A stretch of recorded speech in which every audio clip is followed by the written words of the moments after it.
Tem problema eu continuar com aquele ali? Melhor. Não dá para ficar inseguro, né, irmão?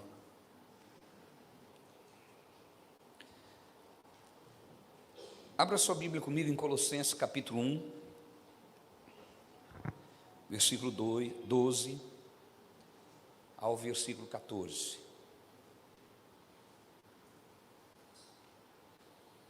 Colossenses 1, 12 ao versículo 14.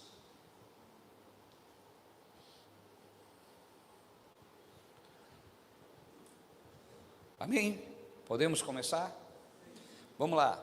Dando graças ao Pai, que nos fez idôneos para participar da herança dos santos na luz. Vamos ler de novo.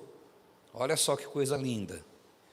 Dando graças ao Pai. Diga comigo, graças ao Pai, que nos fez idôneos, capazes de participar da herança dos santos na luz. Quem fez isso foi Deus. Amém? Deus, Ele nos fez capazes. Deus nos capacita. Então, eu e você tem capacidade dada por Deus de participar de uma herança. Herança você não paga, você recebe. Amém, pessoal? Então, aquilo que eu tenho para receber de Deus não é pagamento. Consegue compreender?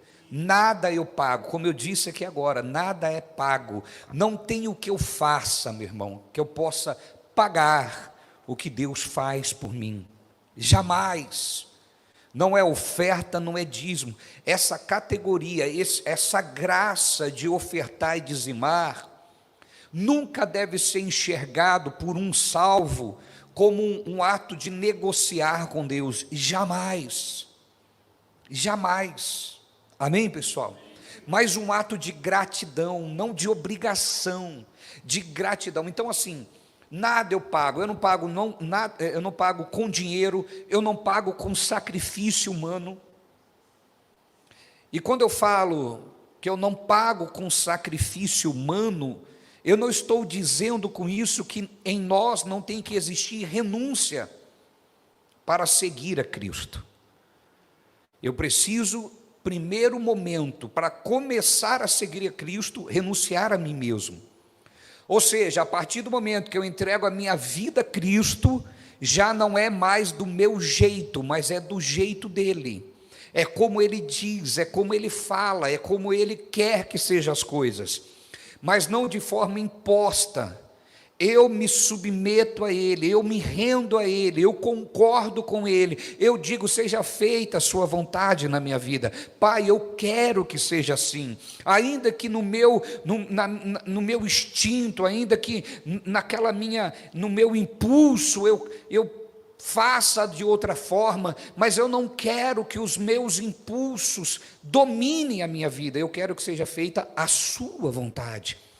Então aí eu entro em oração, Espírito Santo me ajuda a ser o que a palavra de Deus diz que eu tenho que ser, ajuda eu a conduzir a minha vida como o Senhor quer que seja. Amém, pessoal?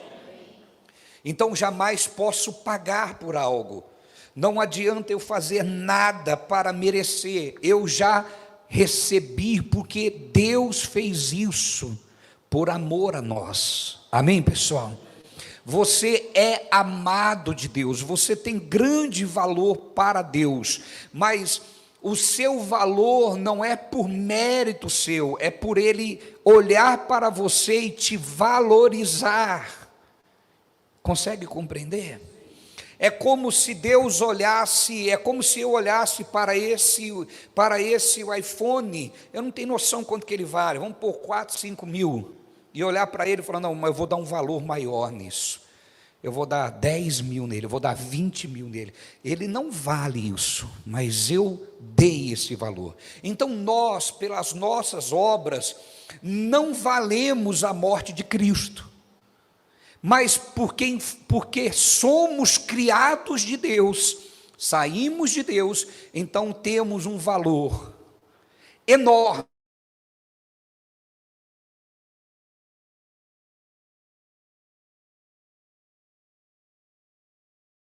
Deus. O nosso valor, a palavra de Deus diz que é alto, não mensura. Ela diz: o preço que foi pago por vocês foi um alto preço. Custou o quê? A vida de Jesus. Então pensa no valor que você tem para Deus. Esse valor que você tem para Deus é porque Deus te valoriza.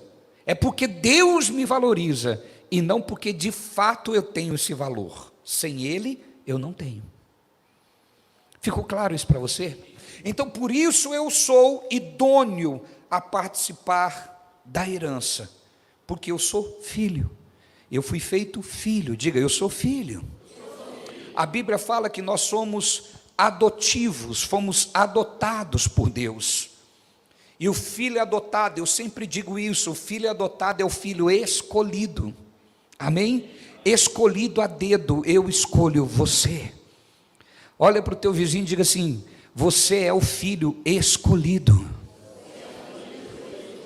Você entende porque Deus diz: eu vos escolhi. Foi depositado um amor em nós. Amém? É isso que está dizendo aqui, versículo 13. Ele nos tirou, diga comigo, Ele nos tirou da potestade das trevas e nos transportou para o reino do seu Filho, do seu amor. Ele nos tirou. Há uma outra versão que diz: Ele nos tirou do poder das trevas. Diga comigo, Ele me tirou do poder das trevas. Então, veja só, Ele nos tirou, é fato consumado. Diga assim, é fato isso. Ele não está dizendo que seremos libertos no futuro. Nós fomos libertos. Diga comigo, eu não serei liberto no futuro. Diga, eu fui liberto. Ele nos tirou do poder das trevas. Diga glória a Deus. Diga assim comigo, as trevas não têm poder sobre a minha vida. Amém? A palavra poder e autoridade está interligado, ela vem da mesma origem. Então poder quer dizer autoridade. Então nós podemos entender aqui o seguinte: Ele nos tirou da autoridade de Satanás. Satanás não tem autoridade sobre a nossa vida. Essa é a sua identidade em Cristo. Essa é a tua posição em Cristo. Diga glória a Deus. Diga, o Senhor Jesus me tirou. Diga, eu fui tirado. Você está entendendo isso, queridos? Fomos tirados. É fato do poder das trevas. E o que aconteceu logo em seguida? Nos transportou. Diga, é a obra dele. Diga, não é minha essa obra. Nos transportou para o reino do Filho. Diga glória a Deus. Diga assim, eu pertenço ao reino de Jesus. Eu estou no reino de Jesus. Amém, pessoal? Pensa comigo, Satanás não pode entrar lá. Ele não tem acesso a esse local. Guarde que eu estou pregando para você a sua posição. Mas eu vou mostrar aqui que Deus ele faz um adendo. Ele faz uma observação. E é nessa observação que muitos de nós não vigiamos, e mesmo sendo quem somos, o diabo tem acesso. A palavra de Deus fala sobre quem somos. Amém, pessoal? Diga assim, somos amados do Pai. Diga assim, somos herdeiros do Pai. Amém? Ele nos tirou da autoridade de Satanás. Diga comigo, Satanás não tem autoridade sobre a minha vida. Essa é a verdade. Amém, pessoal? Isso é fato, é o que a palavra de Deus está nos dizendo. Vamos lá para Romanos capítulo 6, versículo 14.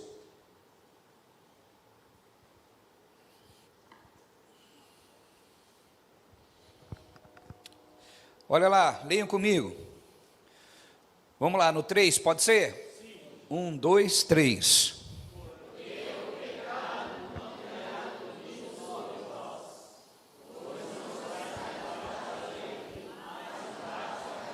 De novo, vai lá. 1, 2, 3.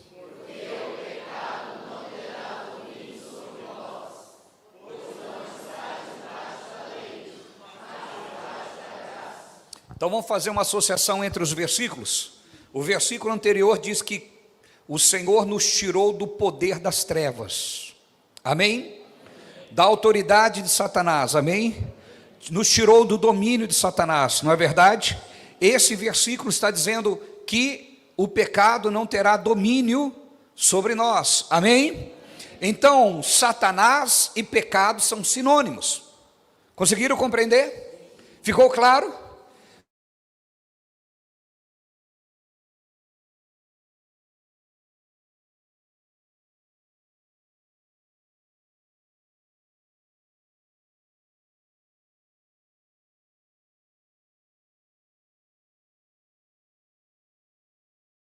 Ficou entendido, sim ou não? Então a palavra de Deus está dizendo o seguinte, que Satanás, ele não tem poder sobre nós, mas também está dizendo que o pecado não terá domínio sobre a nossa vida. Diga glória a Deus. Essa é a nossa realidade em Cristo. Satanás e pecado são sinônimos, e ambos não têm poder sobre nós. Amém?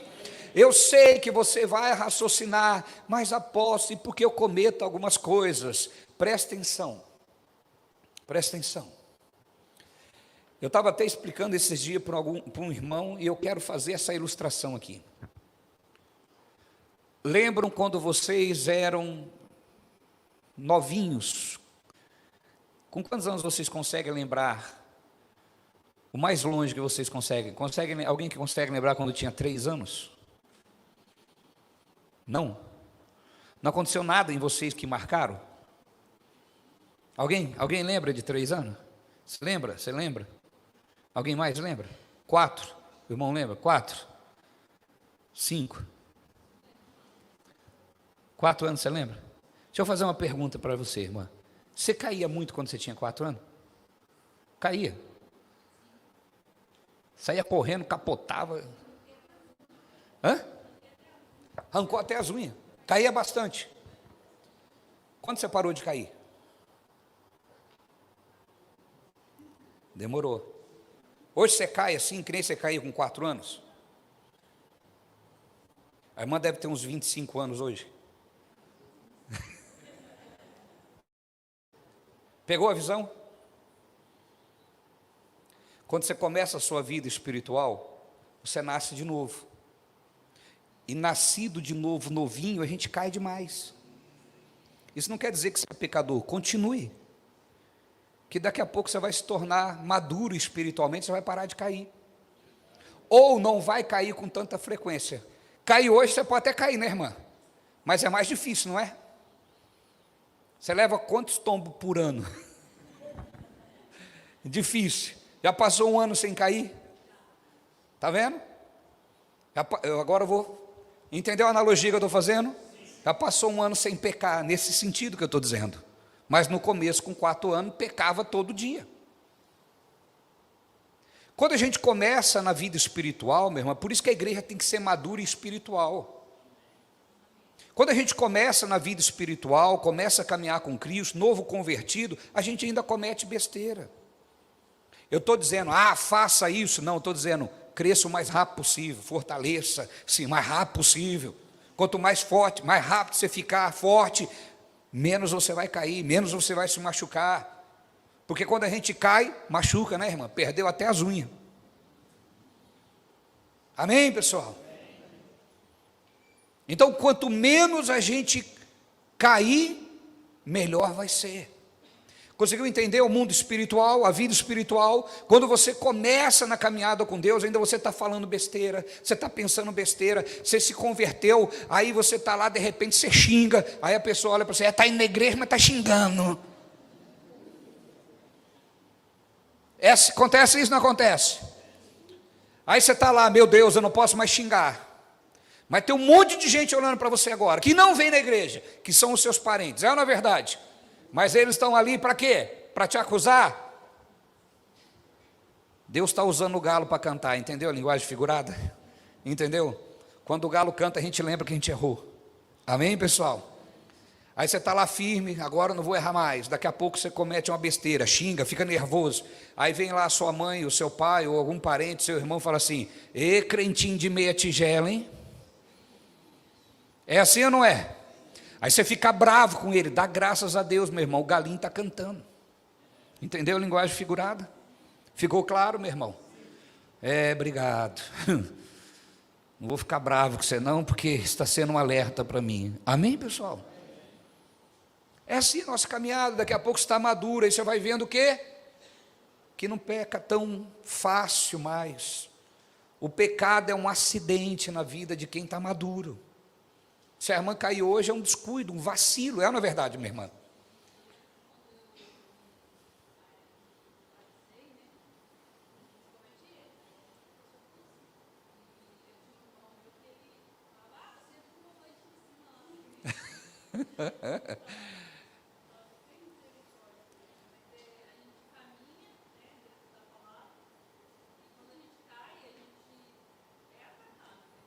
Exatamente. A irmã está dizendo aqui que quando ela se batizou, o irmão dela, quando via ela cometer alguns erros, fala assim: você tomou banho lá na igreja, lá na piscina, você não se batizou não, porque é assim que acontece.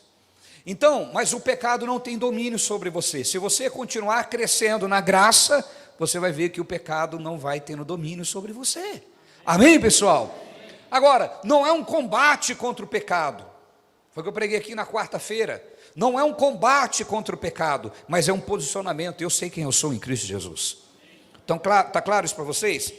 Vamos agora lá para Tiago, capítulo 4, o versículo 7. Tiago 4, 7.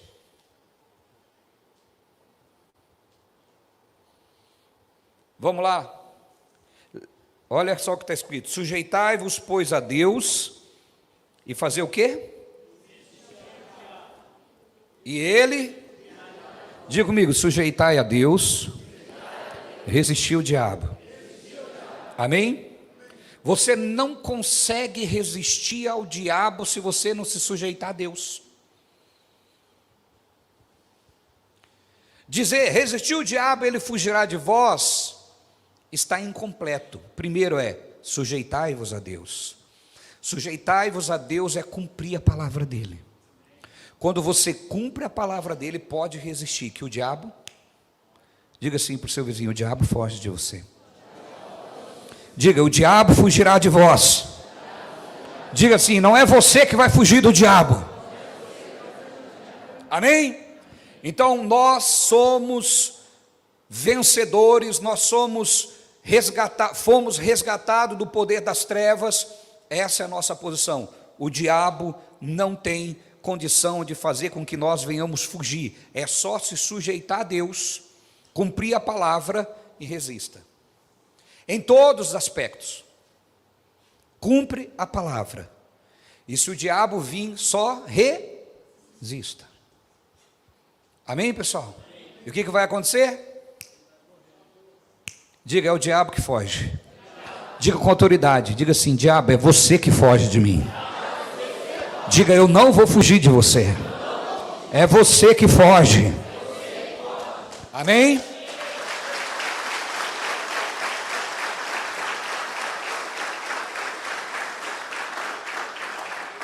Bom, essa é a nossa posição. Agora vamos para a advertência de Deus que muitas vezes negligenciamos. Diga comigo, advertência de Deus. Que eu não posso negligenciar. Nós lemos o versículo 7, vamos para o versículo 27.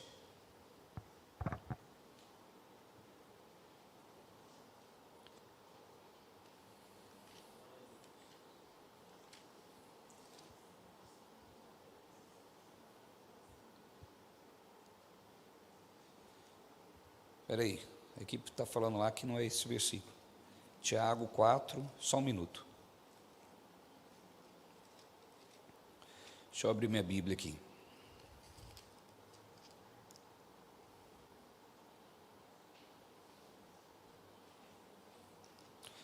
Deixa eu achar o Tiago aqui na minha Bíblia.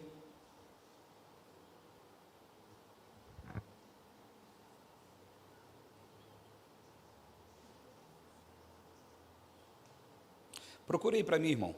O versículo é: não deis lugar ao diabo.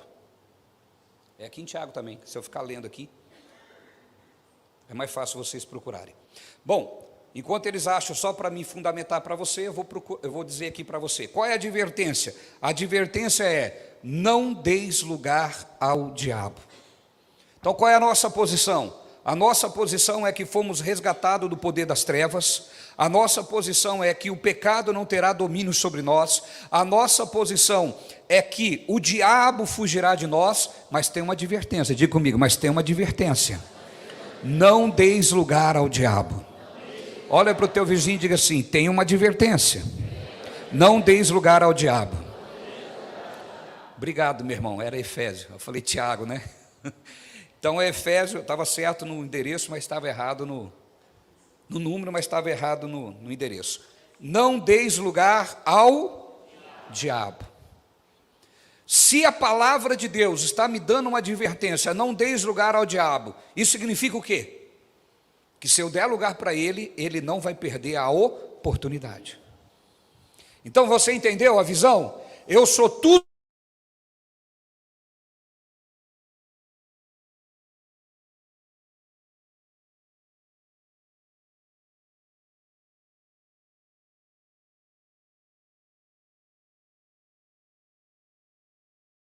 Não dei lugar para ele. Apesar de sermos abençoados em Cristo, apesar de sermos uma autoridade espiritual, diga para o seu vizinho: Deus está dizendo, não vacile. Amém, pessoal? Por quê? Não adianta você ser tudo isso e dar lugar para o diabo. Não vai resolver, porque ele não vai perder a oportunidade. Ele não vai perder a oportunidade. E quando é que eu dou lugar para o diabo? Repita para mim, apóstolo, quero aprender isso. Aliás, pergunte para mim, diga assim: como que é isso, apóstolo? Vamos lá. A única coisa que abre porta para o diabo é pecado. Mas o senhor acabou de dizer que quando eu batizo eu peco. Pois é. Se o pecado é acidente, você está dentro de um versículo: filhinhos, não pequeis, mas se vocês pecarem, vocês têm um advogado para defender vocês diante do Pai. Beleza? Agora, se você peca deliberadamente, o que é pecar deliberadamente? É aquela historinha que eu sempre digo para você. O rapaz morava na fazenda e ele costumava roubar galinha. E ele já fazia as orações a Deus: Deus, perdoa pela galinha que eu vou roubar hoje, e pelas 2 que eu vou roubar amanhã, pelas 3 que eu vou roubar depois da manhã. Quantas pessoas estão hoje vivendo da mesma forma? Se o pecado é um acidente, você tem um advogado. Deus está vendo, foi um vacilo, ele caiu, foi correr, não tinha perna para correr, tropeçou, caiu. Pisou num chão lá, todo ensaboado, escorregou, caiu, um acidente. Consegue compreender? Agora a pessoa não, a pessoa maquina o pecado, ela pensa no pecado, ela arquiteta o pecado. Quando você faz isso, você está dando lugar para o diabo. Estão conseguindo compreender? Ou quando você sabe que é errado, mas não tem nenhuma predisposição da sua vida em abandonar esse pecado. É preciso ter uma predisposição. Agora, o que é pecado? Muitos de nós pensamos assim: pecado é roubar, matar, ser um assassino é pecado. Meu irmão, a Bíblia não tem uma lista falando de tudo que é pecado, mas em Apocalipse tem uma lista que me chama a atenção. Que é nessa lista feita por Deus, o pecado é diferente do que nós vemos. Estão dispostos a entender o que é pecado? Porque os pecados morais vocês já conhecem. Diga comigo, pecados morais. O que é pecado moral? Mentir, adulterar. Estão me entendendo? Pecados morais, isso nós conhecemos. Conhecemos ou não? Conhecemos ou não conhecemos? Agora, existem alguns pecados que não são morais, mas que são pecado. O que é pecar? É fazer contrário do que Deus disse na sua palavra. E muitos de nós não conseguimos imaginar que existem pecados que estamos cometendo, que estão abrindo porta para o diabo. Repita comigo de novo, não deis lugar ao diabo. Então, como que eu dou lugar para o diabo? Diga assim comigo, quando eu vivo em pecado. Vamos ver a lista de Apocalipse que fala sobre os pecados? Estão prontos? Então vamos lá, Apocalipse 21.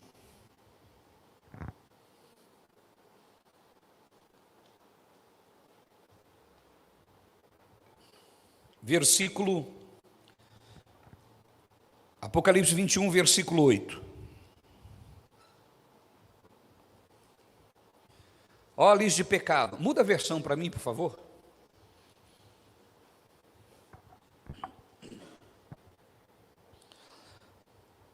Vamos ler comigo, igreja? Quem está aqui comigo, diga eu. Vamos lá. Mas quanto aos covardes,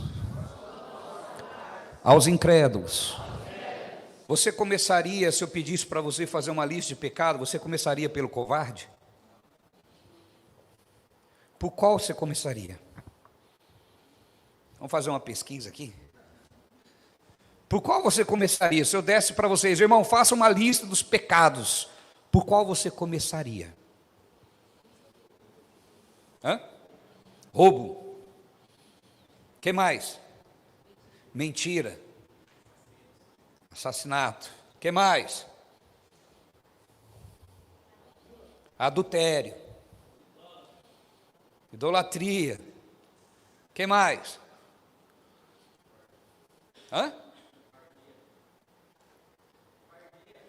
Covardia. Amém.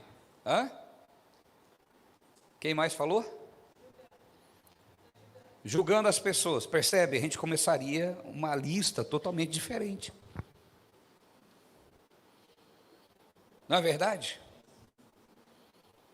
Os crentes da atualidade já iam lá colocar homossexualismo, que eles estão tão preocupados com os homossexuais que não tem mais nada no mundo. E eu não estou falando que está certo nem que está errado, eu estou dizendo como que as pessoas numeram as coisas. Consegue compreender, pessoal? Está claro isso para você? Eles ficam tão focados em algumas coisas, mas olha a lista de Deus, mas quanto aos? Quem mais? Então, olha só, vamos continuar lendo, depois eu continuo explicando, vamos lá. E aos? Vamos lá, do abomináveis para frente, amém? Aos abomináveis.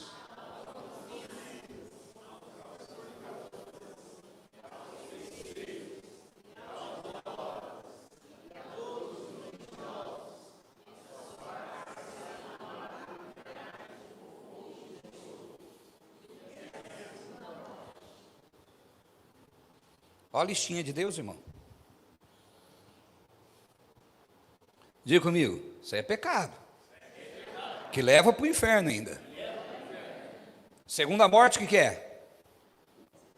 Separação eterna de Deus. Alô? Apóstolo, mas faltou ali. Não, esquece o que faltou no seu conceito. Eu não estou dizendo que é só isso. Mas eu estou dizendo que nessa lista a gente quase não pensa. Talvez a gente pensaria só no mentiroso aqui. O resto ficaria de fora. A gente ia... talvez a gente falaria também os homicidas, né? Ficou de fora o fofoqueiro aqui, né? Fofoqueiro, será que se salva, irmão? Ficou de fora.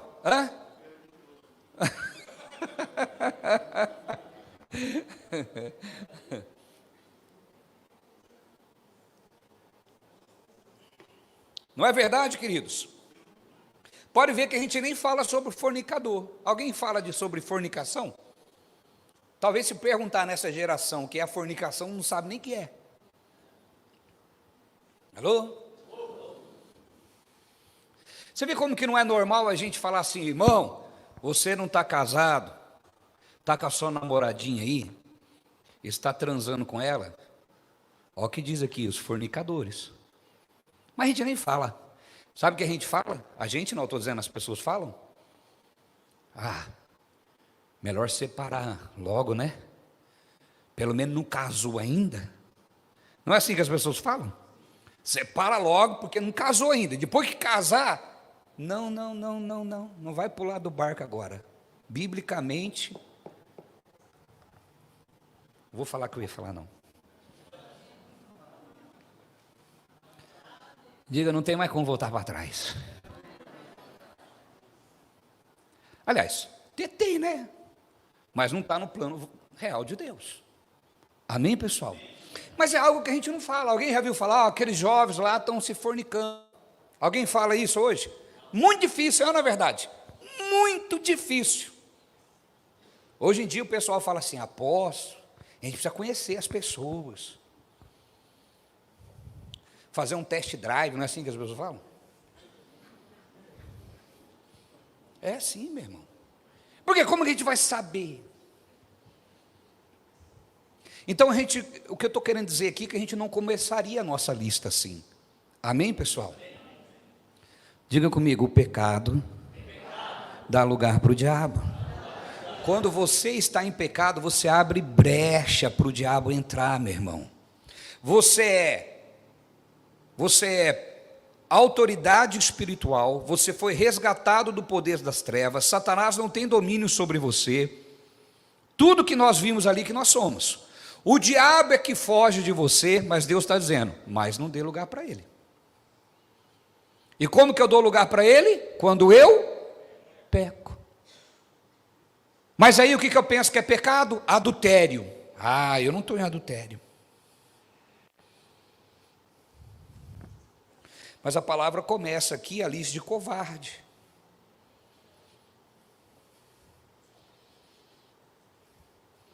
Diga comigo, covardia. Abre porta para o diabo agir. O que é ser covarde? É amplo essa definição, não é verdade? Mas eu começo dizendo que o covarde não tem peito para praticar a palavra. É um covarde, não tem peito de enfrentar. Consegue compreender? Ele não tem peito. Porque covarde e medroso, ele está associado.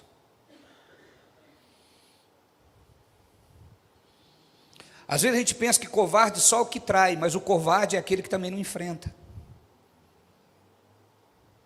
Aquele que mede o tamanho da luta e ele foge dela. É um covarde, correu da luta. E quantos de nós estamos sendo covardes, dando lugar para o diabo, correndo da nossa luta? Qual é a tua luta, meu irmão? Qual é a luta que você está travando hoje? Não corra dela. Não abaixe a cabeça. Se posicione. Porque quando você se torna um covarde, você dá lugar para o diabo. O diabo entra, eu acho que ele entra pulando de alegria, bobão. Você é todo poderoso, mas eu vou te destruir. Conseguiu compreender? Você é todo poderoso, Deus fez tudo por você, mas você está dando brecha para mim. Na Bíblia fala sobre um homem que muita gente entende errado. Que ele perdeu tudo porque foi covarde. Quem foi esse homem? Jó. E as pessoas dizem assim, Deus permitiu que o diabo tocasse em Jó. Deus liberou, porque não tinha como não liberar. Mas Deus liberou para fazer só aquilo que Jó já tinha aberto a porta para o diabo fazer. O diabo não fez nada na vida de Jó que ele próprio já não tenha tido, já não tenha aberto a porta para que o diabo fizesse. Deus permitiu somente aquilo que Jó já havia permitido. Então, na verdade, quem permitiu que o diabo tocasse em Jó? Em primeira instância, o próprio Jó. Ficou claro isso para você? Então tem gente que pensa lá, o diabo fez o que fez porque Deus deixou. Deus deixou aquilo que Jó já tinha deixado. Olha para o teu vizinho e diga assim: Deus não vai deixar que o diabo toque em você, se primeiro você não deixar. Então diga: não deis lugar ao diabo. Ficou claro o entendimento, meu irmão? Eu estou te dando a doutrina da libertação, o fundamento da libertação que nós temos que viver. O diabo não pode tocar em você se você não der lugar a ele. Vamos lá, Jó capítulo 3, versículo 25.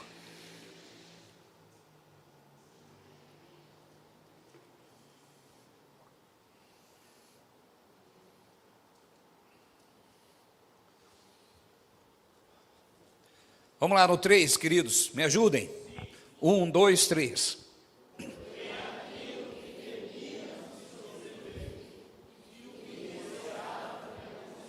Só aconteceu na vida de Jó aquilo que ele esperava que acontecesse. Deus não permitiu algo a mais do que ele próprio já havia permitido quando teve medo. Então, meu irmão, preste atenção. Medo é pecado. E a gente não chama medo de pecado. Qual é o seu medo? Medo de perder a sua família? Medo de ter uma doença? Medo disso, medo daquilo? Qual é o teu medo? O que você tem mensurado, olhado e mensurado você diante daquela situação e tem sido covarde? Qual é o teu medo? Não saia daqui hoje com isso no coração. A palavra de Deus diz que o amor lança fora todo medo. Diga comigo: o amor lança fora todo medo. Quem é amor? Deus é amor. Deus está em você. E todo medo tem que desaparecer da sua vida.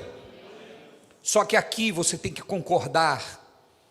Aqui na sua mente você tem que dizer: sim, Deus, eu sou o que o Senhor diz que eu sou. O diabo está debaixo dos meus pés. Ele não tem autoridade sobre a minha vida. Ele não tem autoridade sobre o que é meu. E a partir de hoje eu não tenho mais medo disso.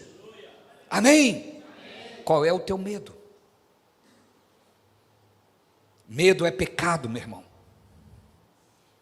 E a gente não pensa sobre isso. Deus começa por essa listinha. Deus começa essa lista por essa situação, o medo. Fecha essa porta. O diabo não fez nada na vida do Jó que ele mesmo não tenha dado legalidade. Ele diz: porque aquilo que eu temia, não aconteceu nada além do que ele mesmo havia liberado o diabo fazer.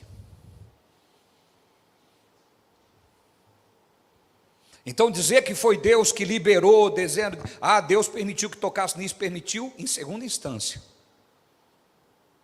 Porque o diabo não podia tocar mesmo com a liberação de Jó. Amém, pessoal? Mas quando ele sabia tudo que Jó tinha medo, ele reivindicou e Deus não pôde proteger. Por quê? Medo é a fé do diabo. Repita comigo: medo é a fé do diabo. Se a fé traz à existência as coisas de Deus, o medo traz à existência as coisas do diabo. O que você tem medo? Abandone isso hoje. Largue isso hoje. Tenho medo do meu filho se perder. Pare com isso hoje. Tenho medo disso. Pare hoje. Lança sobre Deus as suas ansiedades. Confie no seu Deus é soberano. Mas se o meu filho se perder, apóstolo, o que vai acontecer? Meu irmão, confia. A tua vida não é o momento, a vida do teu filho não é o momento. Se o momento da vida do seu filho é ruim, isso não quer dizer que a história da vida dele vai ser assim. Creia que Deus reverte as histórias. Creia. Amém, pessoal? Não deis lugar ao diabo. Vamos repetir de novo comigo para ficar gravado? Não deis lugar ao diabo. Deixa eu falar uma coisa para vocês. Vocês sabiam que todos nós que aqui estamos, todos, desde mim até a Ivanilda e a Elaine que está lá fora, na porta, agora a Samara que entrou, todos que estão aqui, antes de ter Deus, tinha demônios. Eu não tinha posse. Meu irmão, vamos para a Bíblia? Mateus capítulo 12. Eu nasci no berço cristão. Não existe berço cristão, você teve que aceitar Jesus. Eu nunca vi na Bíblia, quem nasceu no berço esplêndido é salvo. Não tem isso. Amém, pessoal? Quem nasceu na igreja teve que receber Jesus. Mateus capítulo 12, versículo 43 ao 45. Olha só: e quando o espírito imundo tem saído do homem, anda por lugares áridos, buscando repouso, e não o encontra. Então diz: voltarei para a minha, de onde? E voltando, acha desocupada, varrida e adornada. Presta atenção. Presta atenção. Um espírito sai. Amém? Vamos para a palavra. Presta atenção para a gente concluir. É o desfecho da mensagem. Amém? Você recebeu aqui a doutrina completa da libertação bíblica. O espírito sai. A palavra de Deus diz que esse espírito, ele procura um lugar para pousar. Amém, pessoal? Ele não encontra lugar. O que ele faz? Ele volta. E ele encontra a casa como? Varrida, adornada, mas vazia. Então ninguém é vazio. Nenhum ser humano está vazio. Se você não tem Jesus, você tem demônio. Isso não sou eu que estou falando, está aqui. Pessoa que não crê na Bíblia não vai acreditar no que eu estou falando. Mas eu nunca manifestei na igreja. E daí?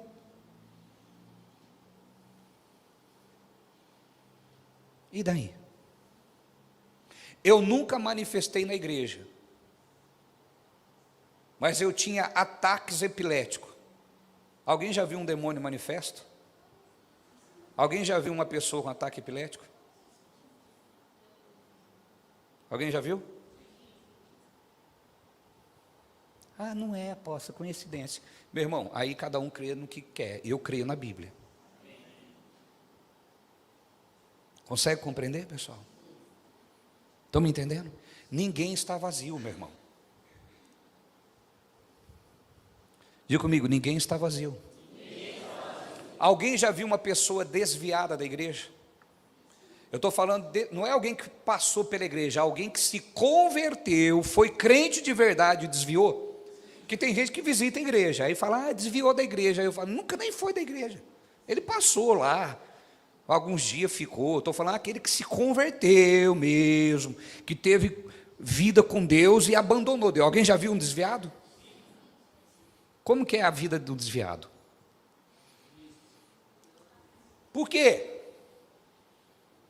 Porque acontece isso aqui, ó. Vamos de novo. Volta ao versículo anterior.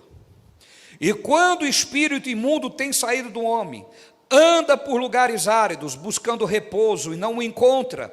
Então diz: voltarei para a minha casa. A minha casa. O demônio quer se apropriar do ser humano. Ele diz: o ser humano é meu. Consegue compreender? Por que ele diz é meu? Porque o homem caiu em pecado. E o homem em pecado, ele não está livre do domínio do pecado. Ele não está livre do império das trevas. Então, o que a palavra de Deus está dizendo? Que esse homem, o diabo diz, ele é meu. Lembram de Jesus dizendo: vós tende por pai o diabo. Então o diabo é pai de um povo.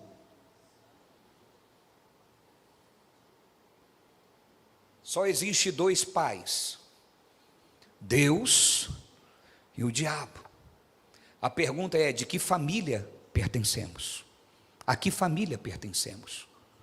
Paulo, o apóstolo Paulo diz: dou graças ao Deus e Pai, o qual dobro o meu joelho, e a qual toda a família na terra se curva.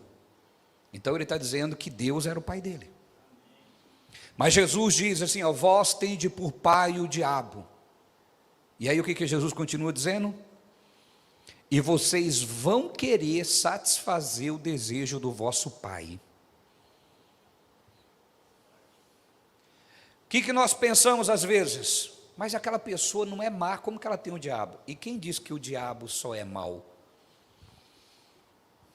A Bíblia mostra Judas com o coração cheio de diabo. Jesus disse. Alguém viu Judas fazendo alguma coisa, matando, corrompendo, se prostituindo? Jesus orou lá, oração forte, e o Judas: eu sou Judas Iscariote. Você leu isso na Bíblia? Ananias e Safira, Pedro disse para eles: porque permitiu que Satanás enchesse o coração de vocês? Ananias e Safira manifestou o demônio? Cometeram adultério? Qual foi o problema de Ananias e Safira? Roubou a oferta do Senhor. Então o engano nosso, imaginar que todo mundo que tem demônio está aí matando, destruindo. Também estão. Mas Jesus está dizendo: em um momento você vai ter que fazer a vontade do seu pai. Alguém já viu assim, ó: eu não acredito que aquela pessoa fez isso. Alguém já viu? Alguém já falou isso? Não é possível que aquela pessoa cometeu esse ato. Alguém já viu pessoas que reprovam tanta coisa errada e de repente ele faz aquilo que ele passou a vida reprovando? Alguém já viu? Está ali. Em um momento o diabo fala: agora você vai fazer minha vontade. Acabou. E ele tem que obedecer. Estão comigo ainda, pessoal? Vamos lá, a gente encerra agora. Então voltarei para a minha casa de onde saí, e voltando, acha desocupada, varrida e adornada. O que é uma casa varrida e adornada? Varrida, limpa. Adornada, todo no lugarzinho certinho. Por que ela está varrida e adornada? Porque aquela pessoa ali, esse homem, era um homem que tinha demônio e a vida dele estava uma bagunça, cheio de sujeira, de pecado. Ele recebeu Jesus, o Espírito Santo limpou, varreu, adornou, ficou bonitinha a casa por dentro, mas estava vazia de Deus. Ele não tinha mais Deus dentro dele. O Espírito Santo só entrou. Amém? O que aconteceu? O demônio volta e fala assim: está limpinha, mas está vazia, Deus não está lá mais. O que ele faz? Então vai, venha comigo, e leva consigo outros 7 espíritos, piores do que ele, e entrando, habitam ali, e os seus últimos atos, e são os últimos atos desse homem, piores do que os primeiros. Já viu a pessoa desviada, meu irmão? Ele faz coisa que ele não fazia antes de ser de Jesus.